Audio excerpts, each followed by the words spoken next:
সবথেকে শ্রেষ্ঠ, এই কথা বলার আগে আল্লাহ পাক 4টা কসম খেয়েছেন। কয়টা কসম? 4টা কসম খেয়েছেন। এরপরে আমাদেরকে কি বলছেন দেখেন, আল্লাহ পাক বলেন ওয়াত্তিন, 1 নাম্বার তিনি 3 ফলের কসম করেছেন। দ্বিতীয় নাম্বার ওয়াজাইতুন, জাইতুন ফলের কসম করেছেন। এরপরে আল্লাহ পাক বললেন ওয়াতুরি সিনিন, 3 নম্বরে আল্লাহ পাক সিনাই পর্বতের কসম করেছেন। ওয়াহাযাল বালাদিল আমিন, 4 নম্বরে পবিত্র শহর মক্কা নগরীর কসম করেছেন। এরপরে আল্লাহ পাক বলছেন লাকাদ খালাকনাল ইনসানা ফি আহসানি তাকওয়িম, আল্লাহ পাক মানুষকে সর্বশ্রেষ্ঠ সবথেকে উত্তম করে সৃষ্টি করেছেন। এই কথা বলার আগে তিনি 4টা কসম করেছেন। এরপরে আল্লাহ পাক বলছেন মানুষকে আমি সবচাইতে সুন্দর করে সৃষ্টি করেছি। একবার জোরে বলেন না সুবহানাল্লাহ। সুবহানাল্লাহ। আমরা যে সর্বশ্রেষ্ঠ সবথেকে সুন্দর, এটা আল্লাহ পাক বললেন। আবার অন্য জায়গার মধ্যে আল্লাহ পাক বলেন ওয়ালাকাদ কাররামনা বানি আদম, আল্লাহ পাক আদম সন্তানকে সবচাইতে বেশি সম্মান দিয়েছেন, সবচাইতে বেশি মর্যাদা দিয়েছেন আদম সন্তানকে। অর্থাৎ আমরা মানুষ, আমাদেরকে আল্লাহ পাক সবচাইতে বেশি সম্মান দিয়েছেন। একবার বলিয়া সুবহানাল্লাহ। সুবহানাল্লাহ। আল্লাহ পাক সৃষ্টির সেরা হিসাবে আমাদেরকে বানালেন। বানানোর পরে আল্লাহ পাক সম্মান দিলেন, মর্যাদা দিলেন, ইজ্জত দিলেন। এই জন্য মানুষ আজকে মাটি থেকে নিয়ে বিভিন্ন গ্রহের মধ্যে মানুষ চলে যাচ্ছে। মানুষের মাথার মধ্যে এই বুদ্ধি দিয়েছেন আল্লাহ পাক। এই মানুষের মধ্য থেকে ওই মানুষটা সবচাইতে বেশি সম্মানীয় মানুষ হবেন, সবচাইতে বেশি মর্যাদাওয়ালা মানুষ হবেন, যে মানুষটা নাকি আল্লাহ পাক দেওয়া হুকুম, আল্লাহ পাকের বিধান সঠিকভাবে মেনে চলতে পারবে। আল্লাহ পাক সূরা জারিয়াতের মধ্যে বলেন ওয়ামা খালাকতুল জিন্না ওয়াল ইনসা ইল্লা লিয়াবুদুন, আল্লাহ পাক বলেন আমি জিন আর মানুষকে, মানুষ আর জিনকে আমি সৃষ্টি করেছি শুধুমাত্র একটাই কারণ, আর ওই কারণটা হলো শুধুমাত্র আমি আল্লাহর ইবাদতের জন্য। কার ইবাদতের জন্য? আল্লাহ।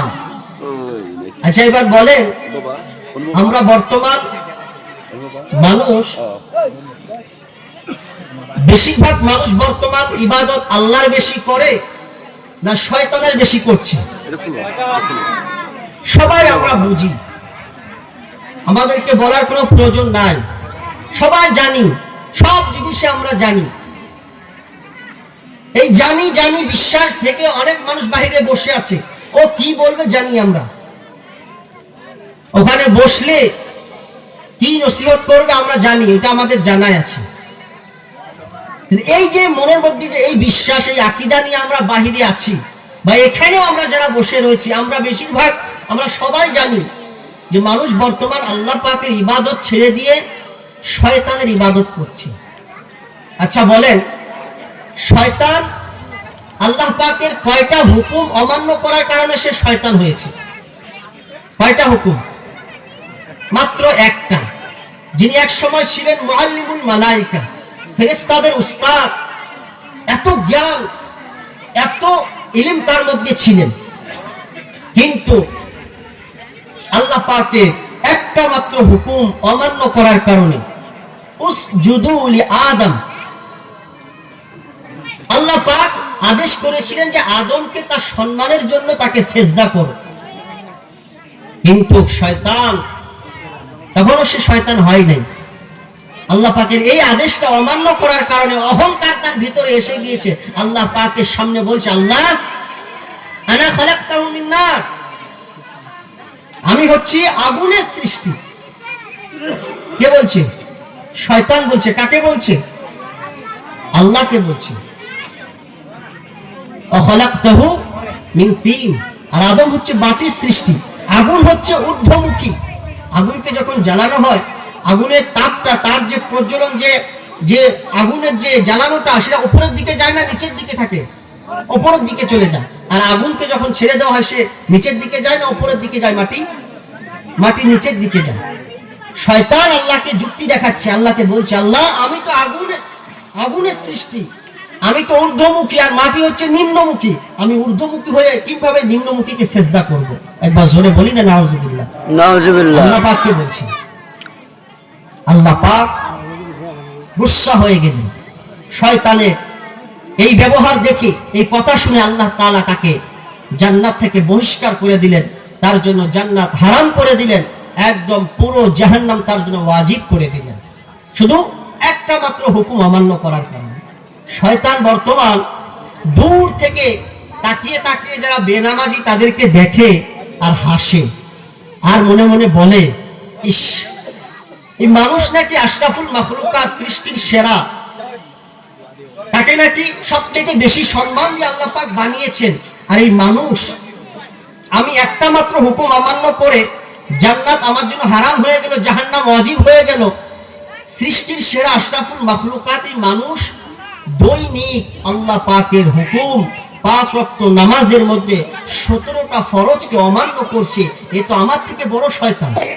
কে বলে? শয়তান। আর তার থেকে, বেনামাজি থেকে সবসময় শয়তান দূরে থাকে। না জানি কোন সময় আল্লাহর এই নাফরমান বান্দার উপর, এই বেঈমানের উপর না জানি কোন সময় আল্লাহর গজব নেমে আসে। ওই সময় যদি আমি তার কাছে থাকি, আমারও ক্ষয়ক্ষতি হতে পারে। এই জন্য সবসময় শয়তান তার থেকে দূরে থাকে। শয়তান বেনামাজির জন্য বলছে, বেনামাজি এত খারাপ জিনিস। আমরা সবাই জানি 5 ওয়াক্ত নামাজ পড়া ফরজ, পড়তেই হবে। আচ্ছা বলেন, আমরা কি দুনিয়ার মধ্যে চিরজীবন থাকার জন্য এসেছি? চিরজীবন থাকবো? একবার কথা ভেবে দেখেন না।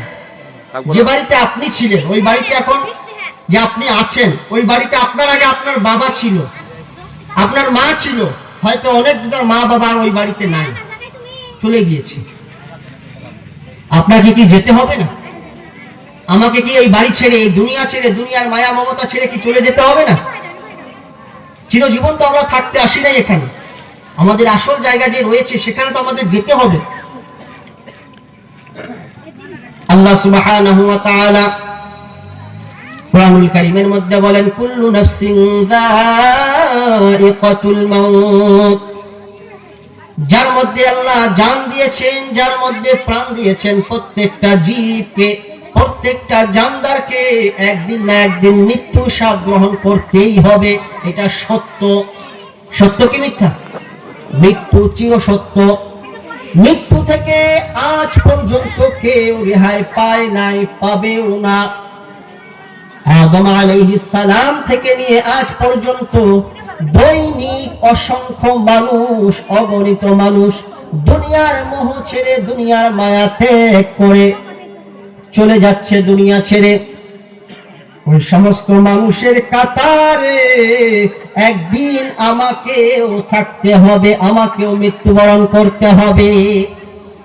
এই যে বাড়ি থেকে নিয়ত করে নিয়ে ওয়াজ মাহফিল শোনার জন্য বটতলার মধ্যে এসে হাজির হয়েছি, আমরা যে এই প্যান্ডেলের নিচ থেকে, প্যান্ডেলের ভেতর থেকে বাড়ি গিয়ে পৌঁছাবো, এইটার কোনো গ্যারান্টি কেউ দিতে পারবে? কেউ পারবে না। নিঃশ্বাসের কোনো বিশ্বাস নাই। দমটা বন্ধ হয়ে গেলে ভাই সব কিছু শেষ। যত স্বপ্ন দেখেছিলাম সব স্বপ্নই থেকে যাবে, সব পড়ে থাকবে। দুনিয়ার সবাই ঠিক থাকবে, কিন্তু যেদিন আমার এই নিঃশ্বাসটা বন্ধ হয়ে যাবে, আমার চোখটা যেদিন বন্ধ হয়ে যাবে, ওই দিন দুনিয়ার নিজাম সব ঠিকঠাক থাকবে, কিন্তু শুধুমাত্র আমি একা এই দুনিয়া ছেড়ে চলে গিয়েছি।